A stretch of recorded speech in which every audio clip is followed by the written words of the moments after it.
Okay, are we all back and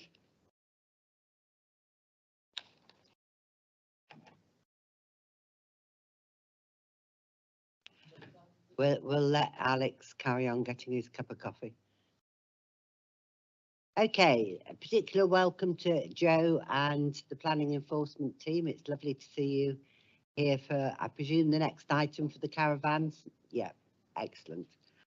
So we'll start again then at item 10B, which is the final report to explore the issues surrounding caravan licensing and enforcement scrutiny panel, which was chaired by Councillor Makinson Saunders.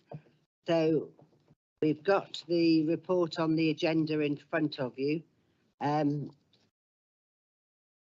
Apart from, yes, the the covering page was wrong. We got the wrong covering page, didn't we? So ignore the covering page. It's the report that counts anyway, really. So apologies for that. Councillor Makinson Saunders, over to you. Well, I have to say, I'm not the world's biggest fan of caravans, so chairing this scrutiny was going to be a bit of a challenge for me. But I have to say, I have enjoyed every minute of it. It's been perhaps the most interesting scrutiny, or perhaps the most interesting piece of work I've done since I joined the council 12 years ago. So, thank you to the team that are desperately struggling and need some support. I think the thing that came over most of all to me was we've got to bottom this out. We've got to get it right. We've got to get it right for so many reasons: for employment, for the sake of our residents, for the sake of the people living on caravan sites. It has to be a top priority for this council to sort out in the new council. And I don't think I can underline that enough. And I mean, I could go, I'm sure if people can wade through all of it. We had some really interesting people we interviewed. Actually, I thought perhaps the most interesting thing was finding out what a caravan was. Actually, I went to Helen's civic service on Sunday, and we drove past all these caravans, and I was looking to see if I could see a join in where it had been moved, or were they too close together, and all the rest of it. Oh dear, this is really bad, isn't it? But it is a fascinating subject. This council must get to grips with it. It must find the money to finance a bigger team.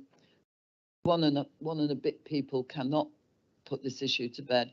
There are good operators, but there are also some rogue ones, and we need to sort those out for the sake of our reputation. And we do need to pour money into it, I'm afraid. And I don't think, I don't know if you want the girls to say something else about it, but that is the overwhelming message. We cannot continue to keep sweeping it under the carpet. And there is a danger. The Chief Fire Officer for Lincolnshire, with the Environment Agency strategic guy, said that it's not a question of if the sea ever comes over, it's when. And I think that will always stay with me.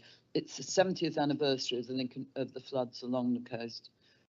We owe it to every one of those people that lost their lives to make sure that the death toll isn't higher this time round. And I think the work that Dr. Hussey, whatever he's called, sorry, I maligned the poor gentleman. You know, the invisible community. This is really important, and that's why we have health inequalities and all the rest of it. It's a sad story once you dig down into it. But I'm just going to thank the council because it was a really interesting piece of work, and I felt at the end of it we'd achieved something that was really good for the area. So Excellent. Thank you. Well, a big thank you to you and your panel, because I thought this was an excellent report and an excellent piece of work. And a lot of people have put a lot of hard work into it. So thank you all very much for that. I was slightly concerned when I read it about the number of recommendations, but I gather that that's with your blessing, Joe and the team. It's not, I didn't want it to be too daunting for you not to know where to start with it all, but if it's with your blessing, that's excellent. You don't need to worry about that. But they have a 5-year plan, a 7-year plan, a 10-year plan, and whichever one we can finance, they can bring it out the hat. So don't worry about lots of Excellent. recommendations. They are on top of it. Excellent. Did you want to say anything, Joe? Or No, just that we did see all the recommendations before. Some of it was off my little wish list that we did on one of the presentations anyway for scrutiny committee. I know that it's larger than they normally are, but they are all needed. So yeah, fully Yeah. support what's in. I think this piece of work's needed doing for 30 odd years, actually. Yeah. Really has. So, right, I've got Councillor Jackson and then Councillor Harrison.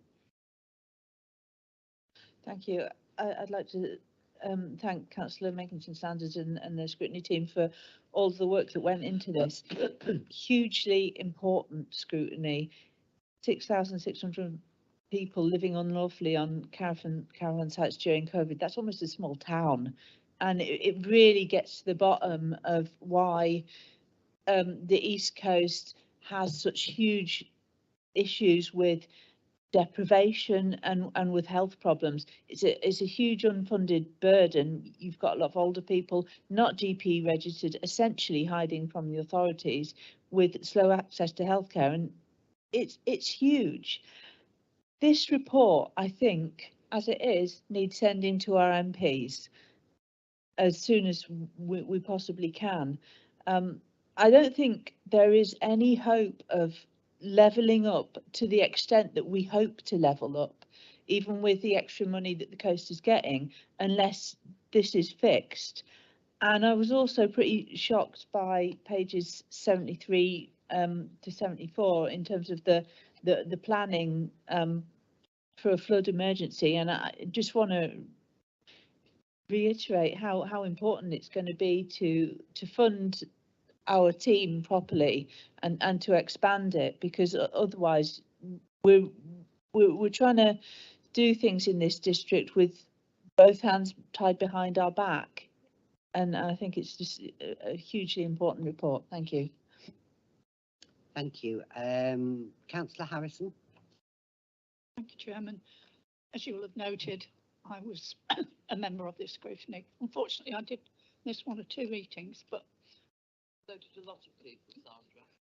found it was really, as Councillor Makinson-Sanders had said, really, really enjoyable and so informative as well. And it's the information that we needed to be thorough in this. And I have to say how committed and enthusiastic the team have been and will be.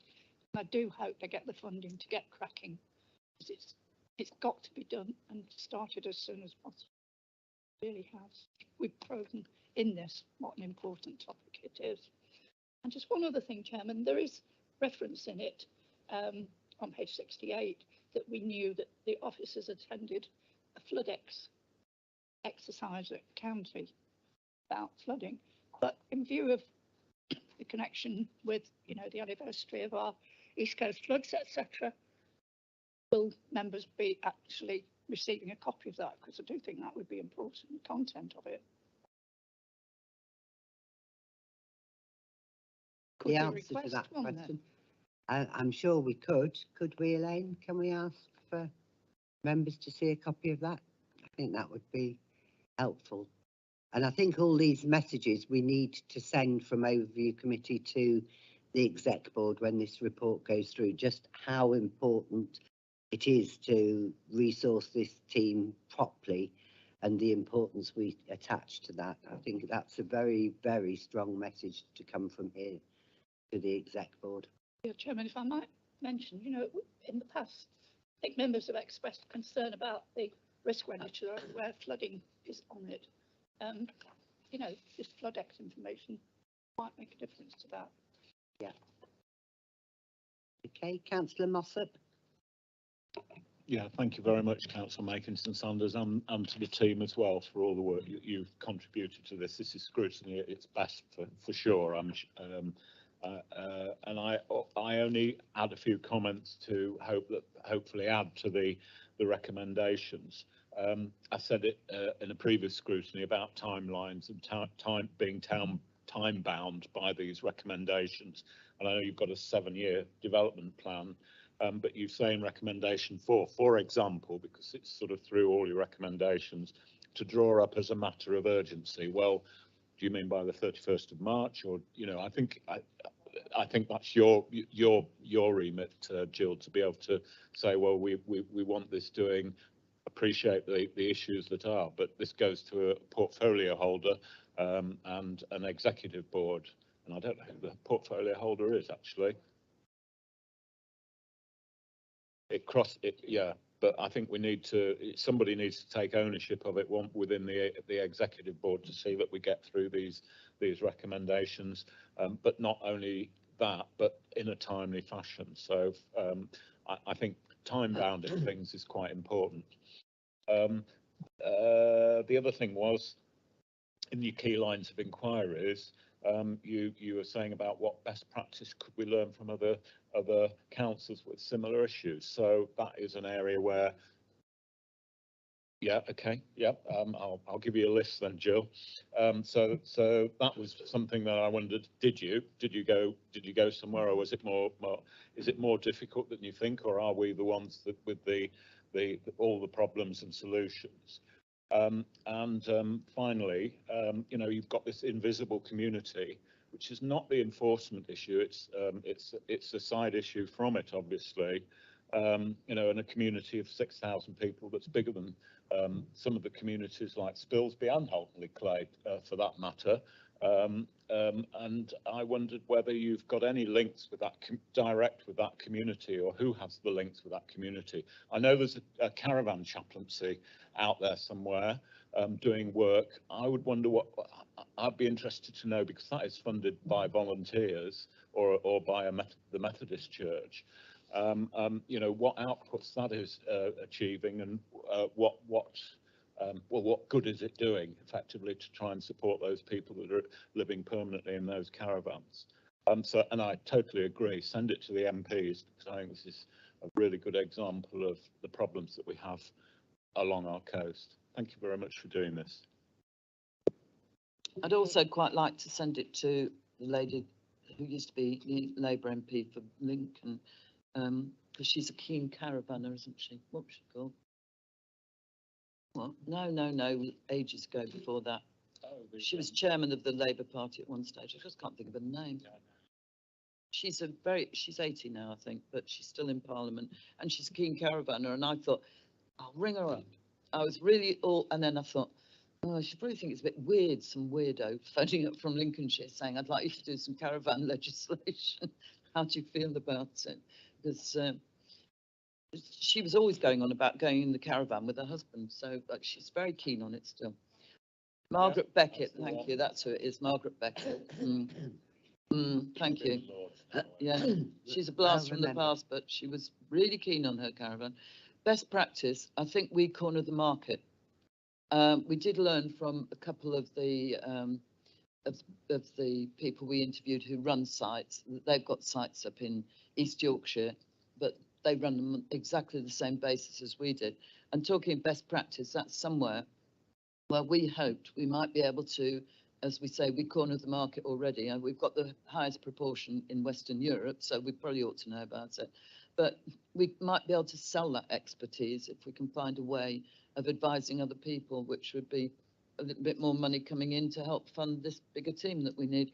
And timelines, there would have been timelines, except this is a bridge for one administration to the next, isn't it? And so we were scuppered really in trying to say to people, get it done by so and so, because it's got to go through the tiers of wherever. Who knows, the executive board makeup might change or whatever. So that's what really got in the way of that, and it's a shame. It's a pity we didn't sort of do this 3 months earlier, and it could have got into the council system in a more effective way. And I think that might be a lesson well learned for scrutiny. If it's going to be something really important, let's time it so it can go through the system, so that when we're looking at what we want to do or what whoever's elected wants to do in a new council, it's sitting waiting, not something that's got to take it off the shelf again. But there are just two of you who do caravans of the four of you, aren't there? Or do you all do it?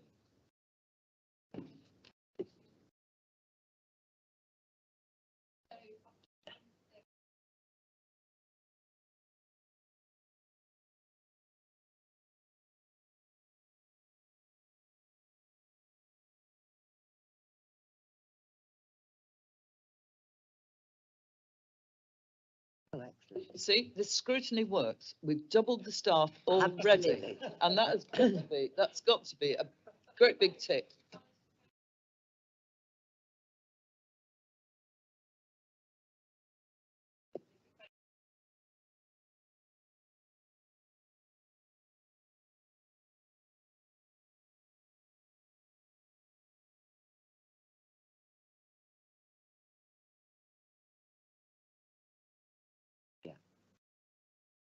And I think one of the other interesting things was Tom Ashton did stress he didn't want caravans to spread throughout East Lindsey. It was better if we tried to keep it down the coastal strip and we could keep a handle on it in a more effective way. And we didn't want to despoil the countryside necessarily with such things. Perhaps they had to be better quality, according to him. But Right. no, they bring in an awful lot of money, and I think were Sid Dennis still here, he would he'd put me firmly in my place about caravan sites.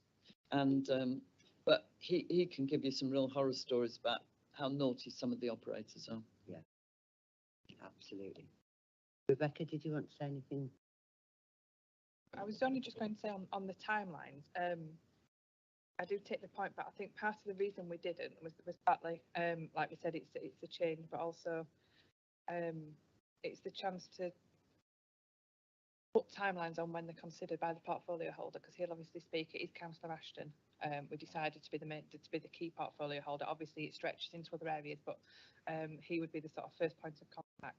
And the idea would be that once they've gone to executive and they go to Councillor Ashton for comment, he would then probably meet with Joe and others and put timelines to them so that when they come back in the scrutiny tracker, we will have a timeline on them. So while they're not in here, that's the intention, to make sure that they are added at that point, just bearing in mind the.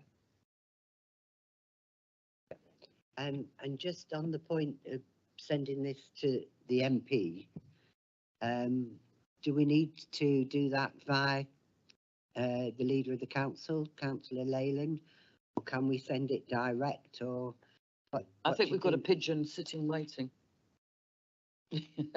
One of us can say, I don't mind who sends it really, but No. it Well, ought to go to Matt Warman as well, Yes, not I just to think so. Victoria Atkins. Yes, no, you're right. But But I think as you say, it demonstrates beautifully how the levelling up agenda should apply to the coast and what we need to do. and it has lots of other ripple effects, like the skills agenda. When you speak to operators and they say, well, really, what is the point of upskilling people if we can't keep them because we have to close down? Not that they were asking to go for 12 months of the year, because they certainly weren't, but you don't want to lose people that you've trained, so you have to take them on over the winter. If you've got a good chef or something, some of these places are doing 1,000 meals a day in one of their restaurants, and you want to keep your good staff during that lean period in the winter. And so things like, and it has an effect on rubbish collections and the things also about what's right on the website, about whether they pay for council tax. There are so many little bits that filter out from all of this. It's just how long's a piece of string type scrutiny. But it'd be nice to come back in I don't know, 18 months time, for somebody to come back and see how well we're doing and how effective it is and how we're actually improving the lives of so many people, because the health outcomes are really, really worrying down there. And it's not only for the people who are living in unsuitable caravans, it's for the residents as well. Yeah. And there is a lot. We did ask Mike Gildersleeve, so I asked him, when's enough? And I got the impression it was just open house, which unfortunately for some of the communities, and Sandra will bang the drum on this one, communities are being taken over by caravan sites. and they're losing their essential community feel, and that's sad, isn't it? Mind you, there are communities on caravan sites as well, so we mustn't overlook that. Okay, thank you. Well, I mean, this will go into the recommendation tracker anyway, won't it? But Councillor Matthews, you want to speak? Just that the national planning policy framework sort of also dictates where and where you can't put vans. And it's mostly around where there's attraction, so that there should be some sort of protection there anyway for open countryside, Jill, and development a little bit there.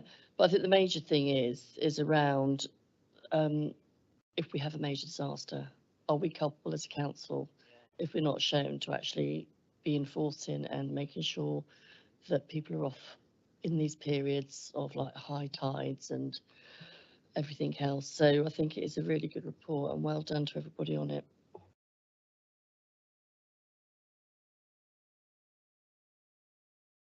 No, if Can I not, just note that if people put their names down to go on scrutiny groups, it is nice when they turn up. right, I was just looking, I couldn't actually see that you'd got a list of who was on it. Is it? I couldn't find it. Yeah. Oh, right, yeah, Terry I'm with you. Taylor, Sam, Dennis Yes, Grenfell and Neil Jones. Dan. Right. Okay. Yeah, I mean, the point is well made. It's disappointing when people put the names forward and then don't come. I mean, everybody has an odd meeting that they can't attend, but it sounds from what you're saying that there was more than one person who didn't attend very regularly at all. That puts a lot of workload onto those who were left. Unfair.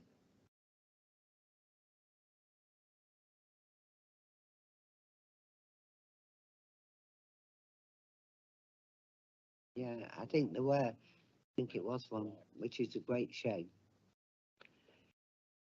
Okay, thank you. Well, moving on then, are you happy that we now send this report on to the executive board? And that we do the usual putting it in the tracker, and we've highlighted the fact we want this to go to the MPs, and that this should be properly resourced ASAP. And thank you very much, Joe and the team, for all the work you've done and are going to do. Will be doing. It's much appreciated, and I think, I say, for the first time in many years, it just feels as if we're getting a handle on this, which is excellent. Thank you very much indeed. Thank you, and thank you, Jill and the team. Those who did come, thank you for the work that you've done and the excellent report, Jill. You always do an excellent report. Thank you very much. Thank you. I actually really enjoyed it. Okay, moving on then to item C, which is the final report from the joint scrutiny of the digital strategy and ICT roadmap. I don't know, Richard Davison, Ros, you were on this panel, weren't you? Do you want to take this? Yes, thank you. Okay, this was a short technical scrutiny with two really in-depth meetings, and the recommendation is to repeat this scrutiny every 2 years. We looked at whether the strategy supports the partnership business case, do the priorities in the strategy feel right to members, and the alignment to other partnership strategies. And the strategy covers 2023 to 29.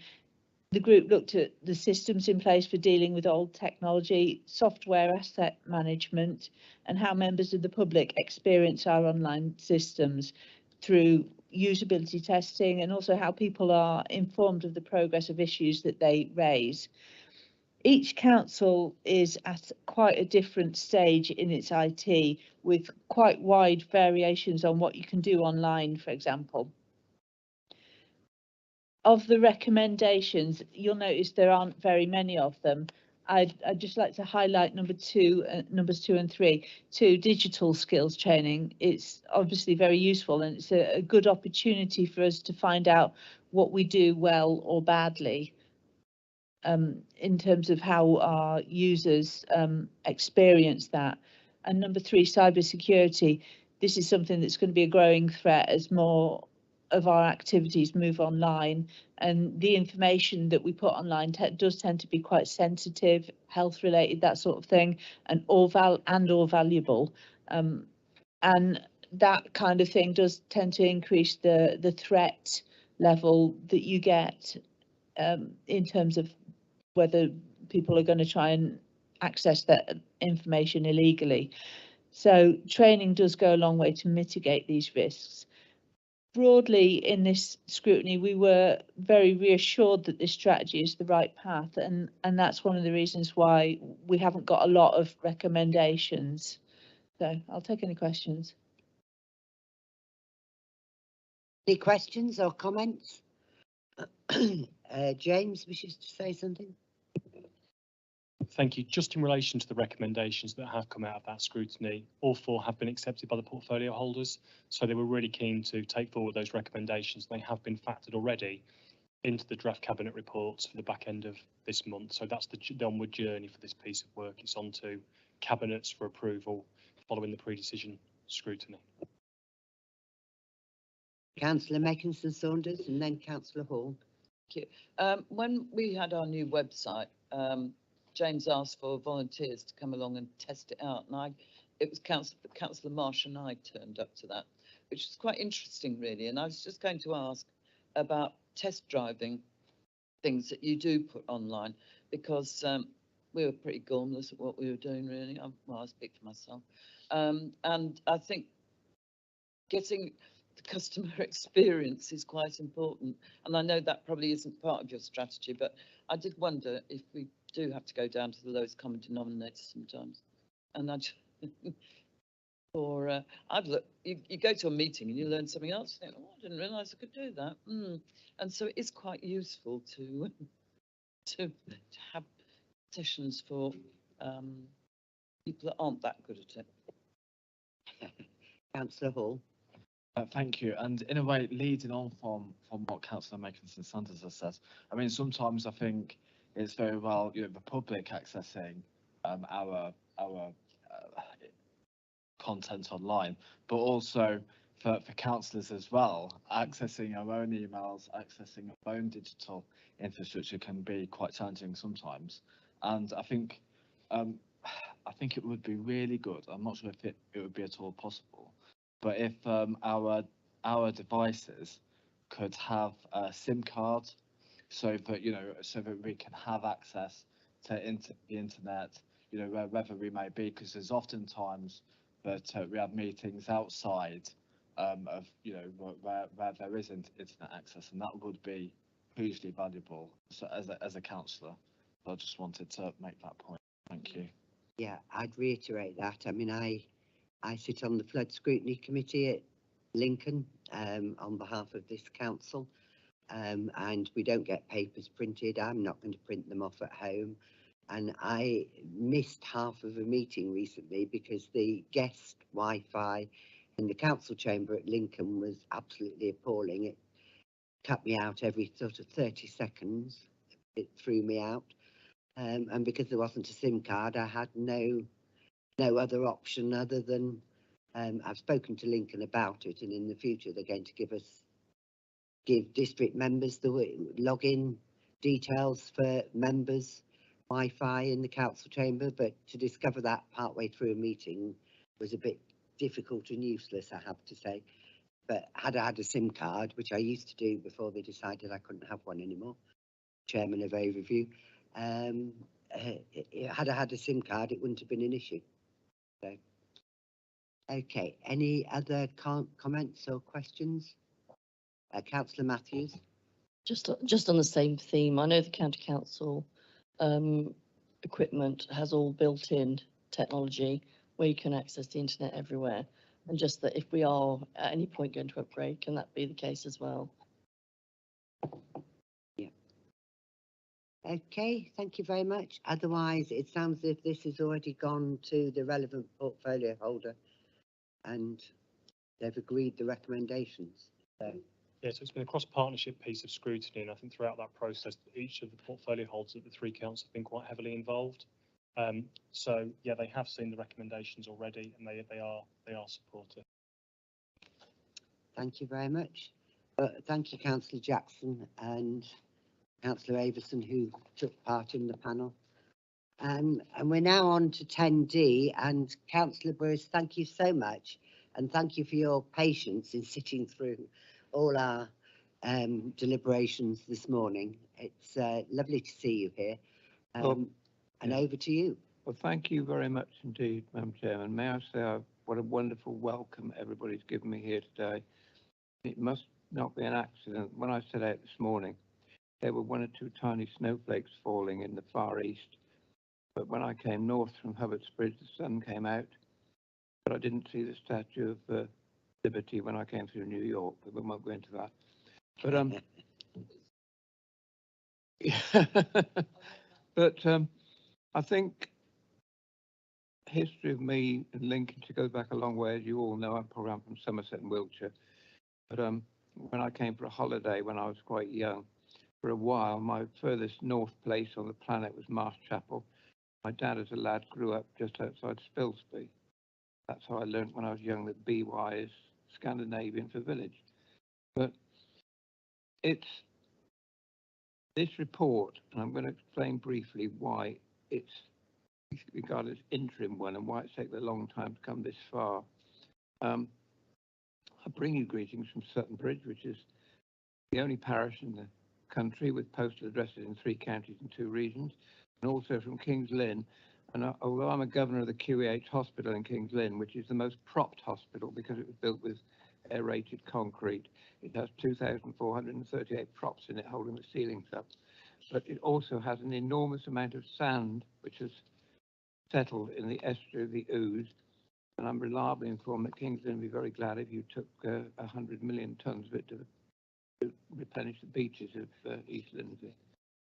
But my obsession with public transport goes up a long time till I was about 3 years old. I believe I've now travelled something approaching 500,000 miles by rail, bus and ferry, much in Scandinavia and Eastern Europe, and length and breadth of Britain.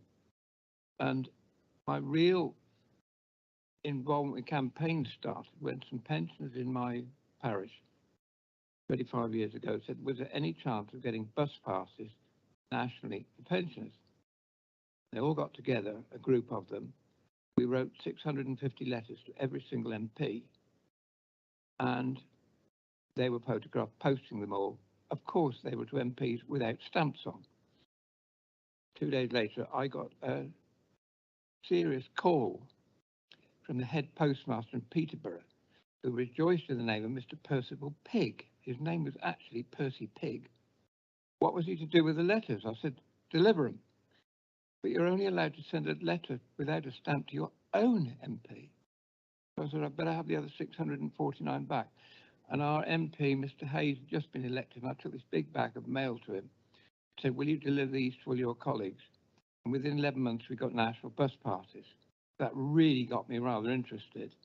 I'm going to briefly mention, we're now 10 months into this task group, and I say into this task group because I see this as being a slightly longer task than a lot of people expected, because the delay is not deliberate, but we have looked at public transport in its widest sense, and improving and getting around, so on, are going to need persistence and a consistent message.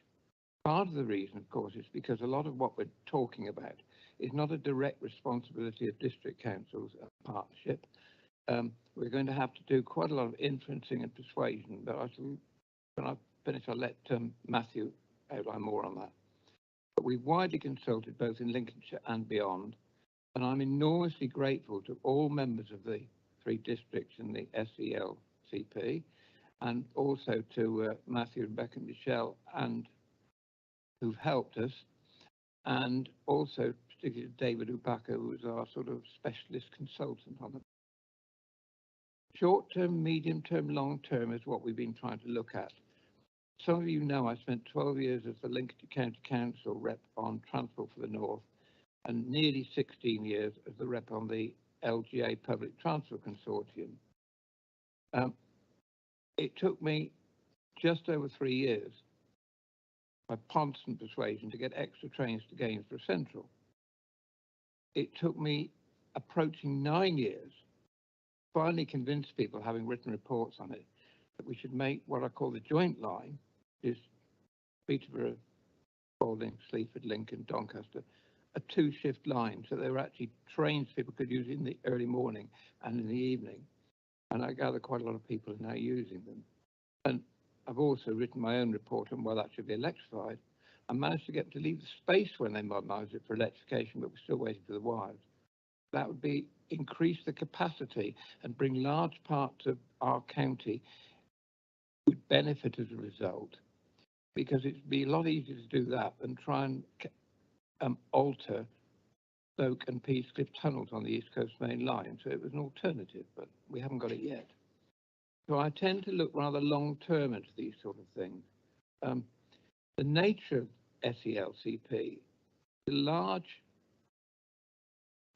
part of the country with good pockets of deprivation, and almost, I would say, unlike most parts of the country, there are huge employers in the food industry, not always in the middle of towns and things. It seems to be there are opportunities there, and we've consulted within and outside Lincolnshire on a lot of different possibilities. I'll take it that everyone's read the report. We consulted a lot of people. We didn't get as far as consulting Devon Greyhound buses, but when we had Norfolk Green going in Kings Lynn, it was regarded as one of the best bus companies in the country. And I think getting the entire public on board and supporting bus company is a uniquely talented art that very people have ever managed to succeed with. Long term, if we were to, we probably think that this is such a long-term issue that if we manage to solve, and I've been on about this nearly as much as I should call him Lord Porter, Gary Porter, the IDB issue, as I'm going to famously call it. If we got that, then I think our partnership could probably do with a part-time or full-time transport coordination officer, medium long term. I do commend the report to you very strongly, and I, for one, look forward enormously to our partnership being a sort of lighthouse of innovation and cooperation in this field. And I believe we will actually get somewhere. We all manage to speak with one voice. I was also interested this morning to hear odd things. One thing I did, which is strictly illegal, but I think I can tell you it. Someone in my ward had been asked again and again to pick up after his dog, and he used to take it for walks, and it always deposited little parcels on a particular road. And I happened to be down this road one morning, and the dog had just produced its little pile. Do you mind picking that up? And he laughed and walked on. When he'd gone round the corner, collected it with a little plastic bag, went into the newsagent, and I bought one of the lovely little blue and white wedding cake boxes. I packed it neatly into it, and I posted it to him without a stamp on. So not only did he have to open it at the breakfast table, he had to pay for it. All I can tell you is it worked. He never did it again, legal or not. So I think sometimes you've got to think out the box. But I commend the report to you, and I'm now going to hand over to Matthew, who knows a lot more about it than I do. Well done. Thank you very much indeed. Matthew, do you want to add something to that? Or follow that if you can. I don't know how I'm going to be able to follow that, Chair. Thank you. It's, thank you. And so you have your report, our interim report that Councillor Bush has laid out. This is ahead of you for your consideration today. It's going to Boston's scrutiny in 2 weeks' time and South Holland's next week. It's to note, so there's no formal decision required. What we would really welcome is your thoughts, your comments, and your perspectives on the report that's coming together, and sense check those that values for our agenda as a partnership going forward. So at that point, Chair, it's probably best to ask for questions. Thank you. Thank you very There much. was just one other little thing.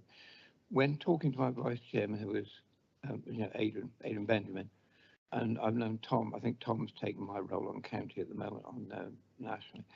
But when they were talking about, we were talking about one particular issue, which was the well lower. I said, you're thinking small term.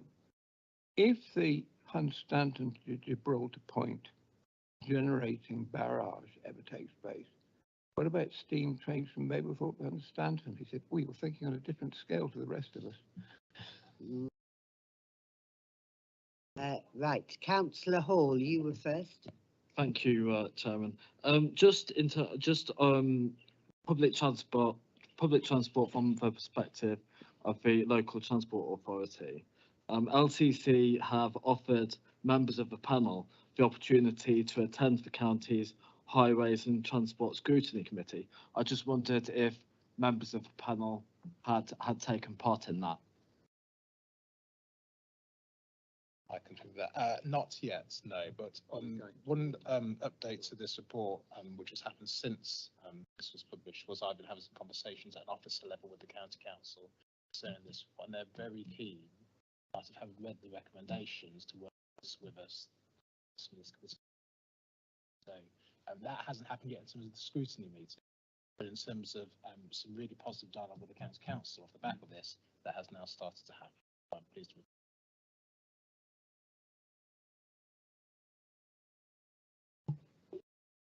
Thank you. Thank you for this report. I think when it comes to public transport, there's an awful lot to think about, especially in this area, and especially given the lack of it. One of the things I do wonder if you might take forward in future is focus on the transition to EV. And whether there's the infrastructure to cope with that. Thank you. I think that's a good point. It's something I know keeps coming up in different forums time and time again, and the speed of charging electrical vehicles in particular. Matthew, Chris, would one of you? Yes, I mean that came up in part of the sessions we had with the bus operators. They're keen to make that transition. It's quite clear that the costs involved helping them to make that transition are quite scary, really. So the county council, they have their enhanced plan for buses, which is currently going through consultation. And that's a plan that sets out a series of ambitions. It doesn't have funding behind it because the council needs to go seek funding to deliver that from government, and sometimes government make investments support those plans, sometimes they don't. So in terms of my thinking and the thinking in terms of how we can support that, it's around how we county and putting together the evidence to demonstrate the need help support the county council in making the government help support investment in EV buses. But it's absolutely something that's clear to me from the conversations I've been involved. Bus companies are very keen to see happen.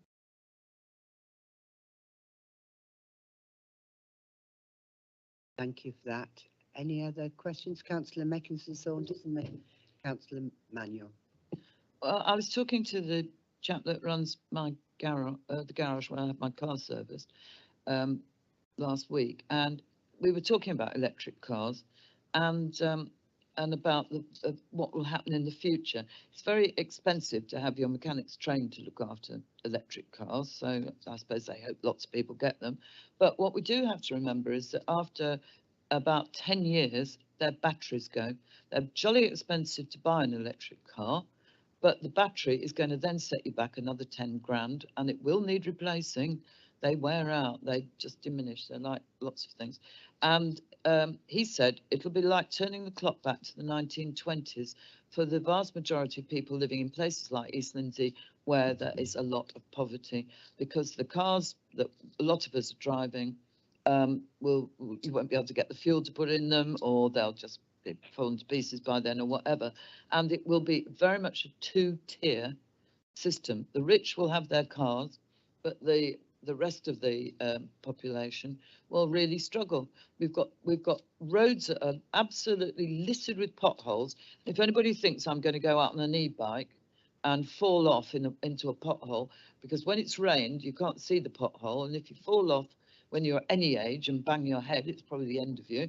So a lot of this is still blue sky thinking, but how are the bus operators going to, if they have all electric buses, how much are those batteries going to be? Will they carry on in there's so many other issues that we need to think about along the way. I can remember I used to go to London on a steam train that went right through the east along the East Coast, and you got there faster than you can drive there. I mean, it was just such a good service, but because of all the level crossings, it got closed down. We don't have any railway line in Victoria Atkins, any proper railway line. We have a heritage thing, but no proper railway lines. We're the only constituency in the whole of the country that doesn't have any railway line. So reading quite a lot of this was academic to me. And I was very, very sad that we have a portfolio holder in Richard Fry, who runs a community bus at Bimbrook. That bus has been, Brian Burnett instigated it, I should think 25 years ago, and it's still running really successfully. They've replaced the bus. They've done it all. They've done a lot with help from the county council. But and I think you have a bus for the school, don't you, Edward? Lots of schools have mini buses now around our way. And it would be quite nice to see some input from some of those, because if those little mini buses are rushing around in places like Turkey, they have a dolmus, don't they? Which is, everybody piles in and you take some money. They could be running those during the off times and all the rest of it. So, so welcome this. I don't think the future is necessarily electric cars. You know, probably hydrogen or something else like that. And inventions are coming on faster and faster, aren't they? But it would be quite interesting to be able to go on a steam train across the Wash. I must admit, but I think that's probably for the next generation or two. But which time coal will be outlawed completely. So that's probably wishful thinking as well. But it's an interesting subject. But I don't know. It would be nice to interview Richard for the World's Transport, because it has been a huge success.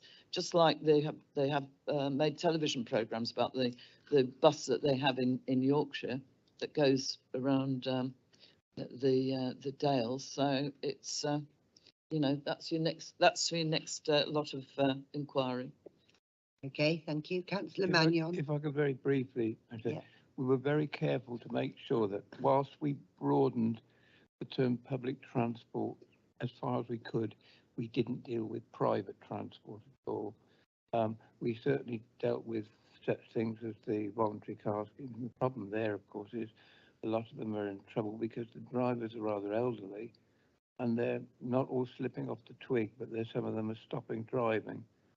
I think my most unfortunate experience with a bus was I'd been to see a girlfriend of mine, and I knew I got into Salisbury and the last bus left in about an hour, so I thought I'll walk part of the way. Walked as far as Herdcott, and then I waited at the bus stop for the last bus to come to take me back to Porton. And I stood there and put my hand out, and it went straight past me. And there was a phone box next to me. I had 4 pennies in my pocket. I dialed the bus company, and after they told me to please calm down, sir, because I told them what I thought of the service, as I went out of the phone box, walloped it on the side, and as I came out, there was a lovely noise. There was a clatter. It must have been a bent penny. And I walked home feeling 10 feet tall because I'd got 6 and 8pence in loose change in my pocket, which I didn't expect. So sometimes you can be lucky. But no, we did strictly stick to public transport, and we didn't deal with private transport, or the report wouldn't have come for another 12 months, I think. That's the problem, because we had to strictly stick to our remit. Thank you. Councillor Mannion. Thank you very much. It's a forward-looking report, but I think the reality of the situation in this part of the world is that people are going to use buses as the main form of public transport. I'd like to have seen a little bit more about recommendations to expand the bus network, increase the hours, and expand the bus network to less accessible areas. The other thing that worries me is the cost of transport, particularly those on low incomes or no income. And I don't see that the issue of cost to the individual resident has been addressed over here. Grateful for any comments. Thank you. I think we accept, if I may for that one, I think we perfectly accept the same thing. I mean, I was once asked at a transport, how could we get more people on the trains? I said, well, put the fares roughly what they are in places like Germany, Scandinavia and the Netherlands, halve them and you'll get people piling on them. Same with buses. It seems to me that if we want to get people to use public transport, then government has to decide that the fare system has to be part of the enticement, and we haven't yet done that properly in this country. Done very poorly, I'm afraid, here. Okay, thank you. Councillor Mossop. Yeah, it's only just a quick comment, really. It's about the power of joint scrutiny. I think this is quite a really important topic in terms of how it's taken forward in terms of the fact that this is a problem that is across our partnership in terms of transport and the lack of it, and the outputs from this are clearly to challenge Lincolnshire County Council and government about funding. So I think it's the point to my mind is the importance that we continue these joint scrutinies. And thank you, Councillor Brewis, for coming along today. I think it's really important that we have this interaction across the councils. I came to yours and you've come to mine, and I think that's the way forward for us. In part, we're still sovereign councils, but the fact is that these issues are joint issues that we can hit harder and speak louder as three of us. Thank you. I couldn't agree more, and we're already being noticed. It seems to me I was probably, apart from our leaders, I was probably the most enthusiastic person about us forces to be noticed more, because at the end of the day we have a lot of common problems, and the more noise we make together, the more likely we are among the enormous hubbub to be heard. Yeah, absolutely. Thank you. Councillor Harrison. Yeah, thank you, Chairman. I'm just wondering if this group is actually aware of the possibility that the nuclear GDF, Saddlethorpe, one of the transport options that they are looking at for things is rail links. So I just wondered if the panel, that's way in the future, but a lot of the things they're considering are way in the future, aren't they?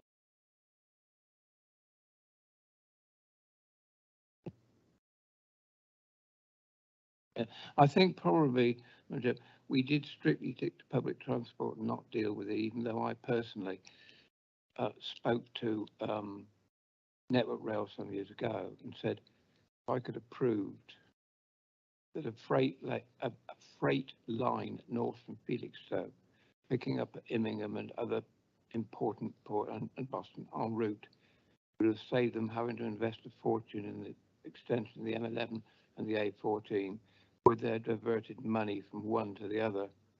I was told nobody in government does that kind of joined up thinking, which is part of our trouble.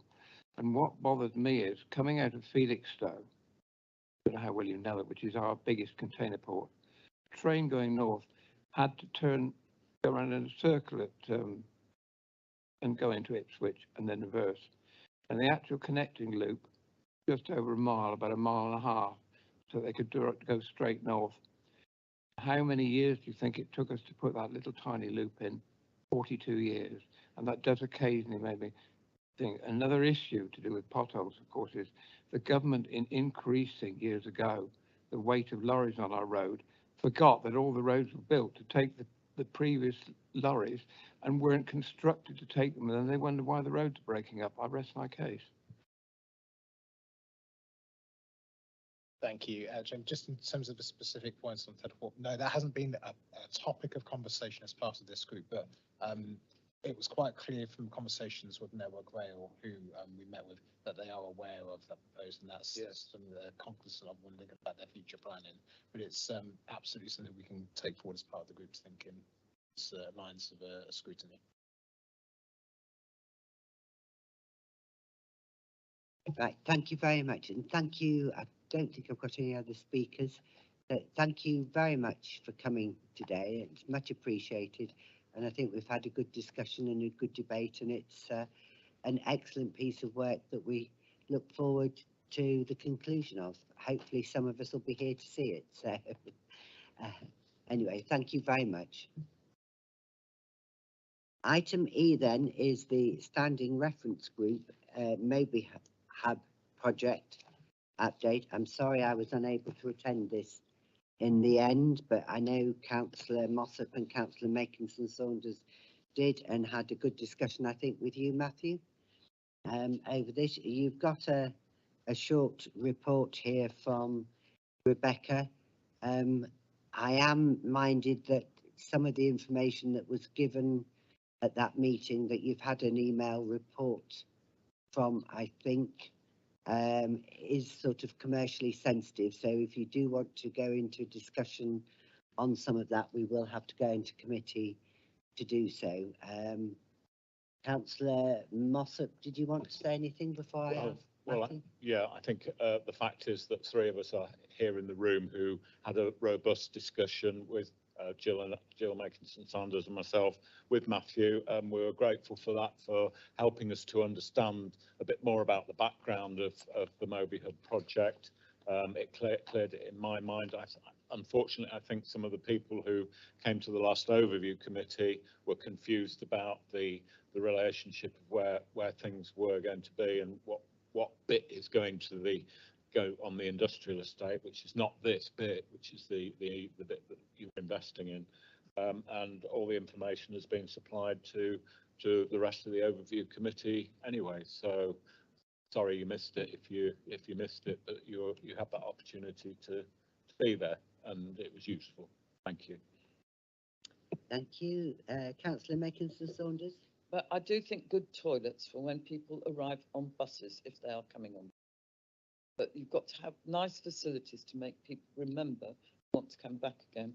And I do think we did talk about toilets, didn't we? Because there's a scrutiny coming up on toilets, which could be nearly as good as caravans, I'm sure. Okay, thank you. Matthew, did you want to say anything about it? Or? No, Councillor Saunders' point is a very valid one, and we're not quite at the stage yet with the Maybe having all the capital to live project. But when we get to that point, exactly it's that kind of thing which we'll look to build projects. So I appreciated my time with those who attended to talk through and share that. So I did. Okay, thank you.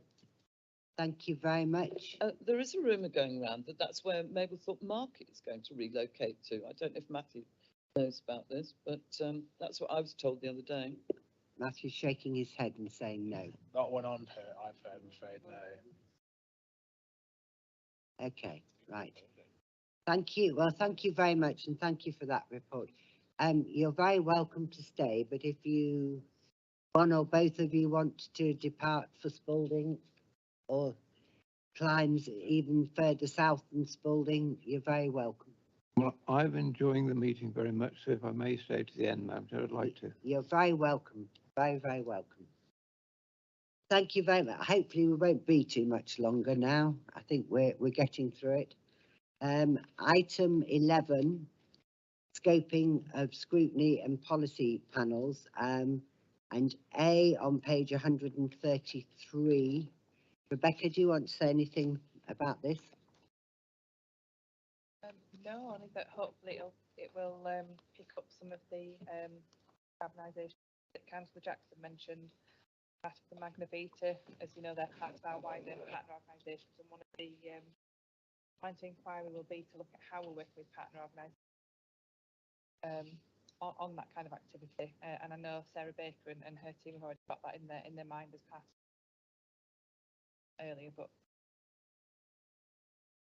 Okay, so obviously this is going to be a piece of work for the new council to pick up, but so we can leave some pieces of work ready for them to do just that. The scoping document is here.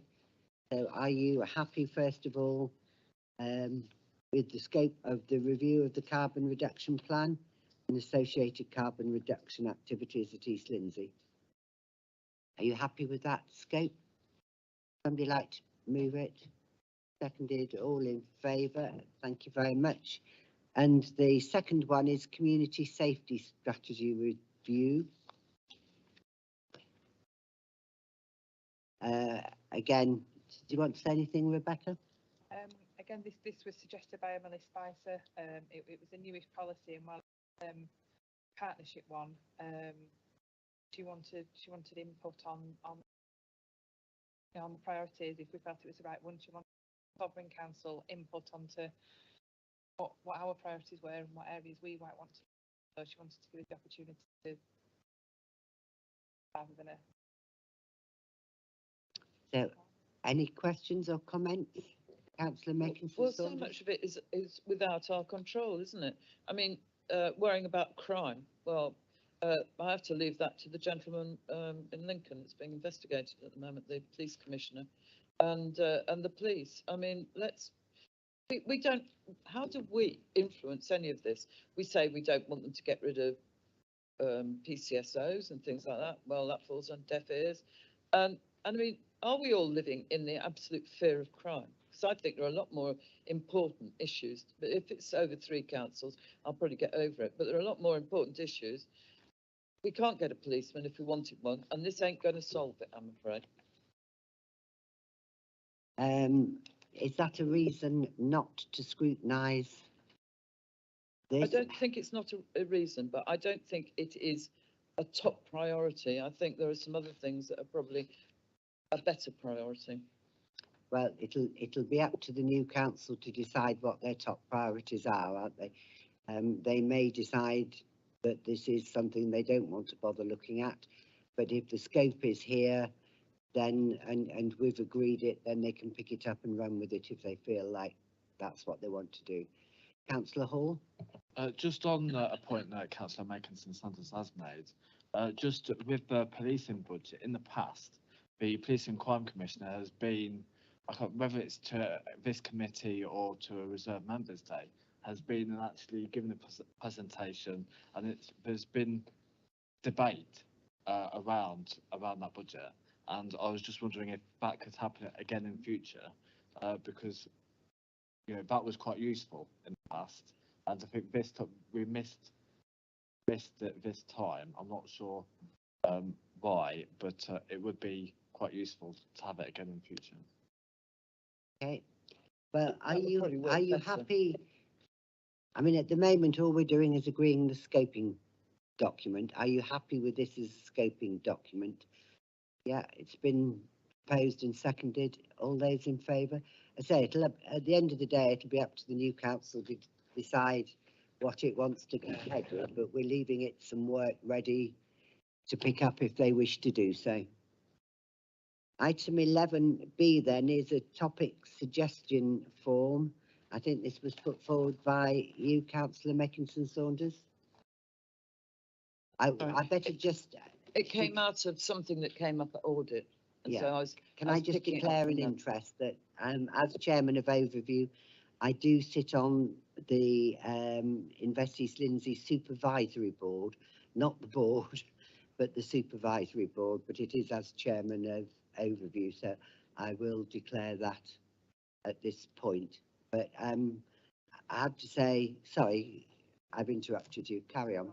I was trying, and then when I wrote the bits out, I was trying to remember what we had actually said at audit, but it certainly it was a follow-on from some of the work that the audit committee was doing.